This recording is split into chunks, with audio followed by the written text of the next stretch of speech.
All right, guys.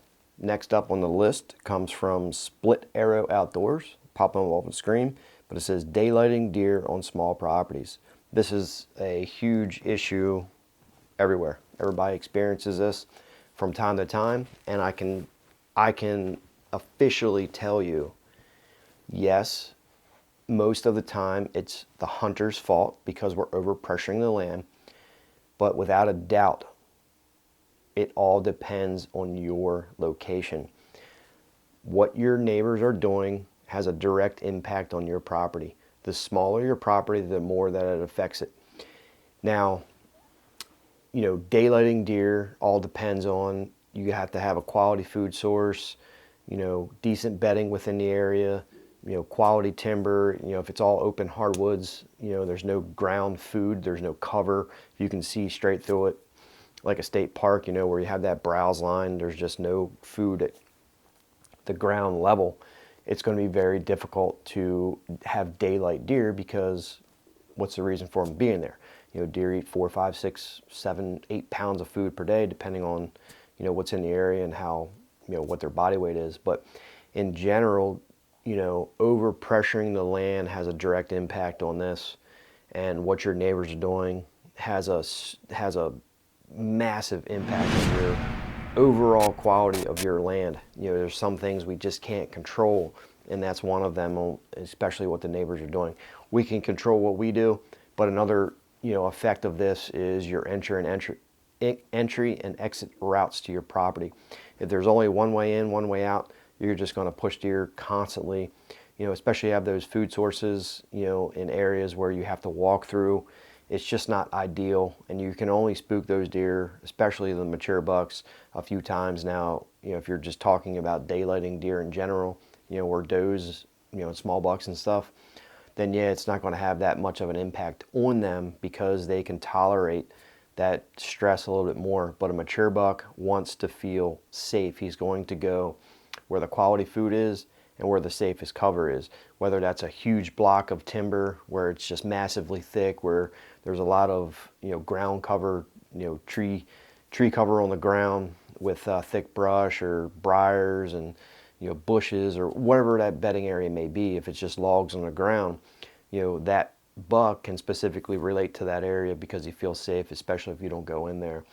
Now, if you have bedding areas on your property, especially on like the property lines, and your neighbors are hunting those property lines, they're pushing the deer out, it's not going to be a daylight property because they're going to push them out and spook them, so they may end up on your land at nighttime. So everybody experiences this. It really boils down to the location, what your neighbors are doing, where the food is, where the bedding is. How do we improve it? Well, find an area that has less pressure. In these states where there's a lot of hunting pressure, it's going to have a direct impact. What they're doing is going to have a ripple effect onto your property. Deer just don't run 50 yards, So if you have a neighbor, right up on your property line that spooks a mature buck, that buck is gone. Now, the larger the property, I don't know how many property acres this guy has, but the larger the property that it is that you have permission to hunt on, lease, own, whatever, the more that we can create these specific bedding areas and food sources to where we can catch that transition area to hunt, to catch them coming out of bedding to food. And if we still hunt that smart with less pressure, then you're going to have more daylight activity. Deer need food, right? They need 4, 5, 6, 7 pounds of food per day. So if you have that quality food, and it can't just be food plots, yes, some areas that we hunt, we're not allowed to manage the timber or have tree cuttings to where we can increase that natural browse tonnage or value. Sometimes we can only put in food plots. Well, that food plot is better than nothing, because if you follow the correct methods of improving the soil and having that highest quality food source in the area, then yeah, we're going to attract a deer. A deer is going to bed where it wants to bed. It obviously wants to bed close to food, because if it has to travel very far, it's more susceptible to hunting pressure and being shot. So it's going to want to bed close to that food source if it makes sense for that deer.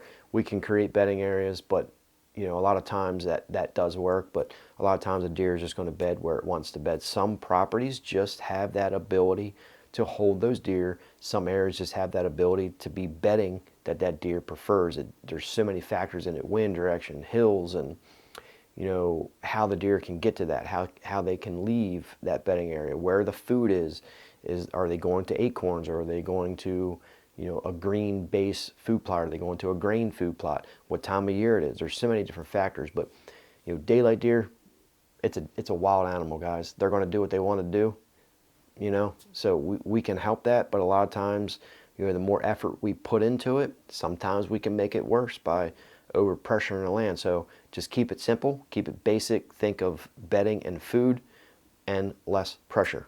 Hopefully that helps. Leave a comment down below. I'll talk to you guys later. Thanks for watching this video, guys. If you want more information on food plots, soil samples, and habitat management, click this video right here on the screen. Thanks for watching. Subscribe if you guys are new.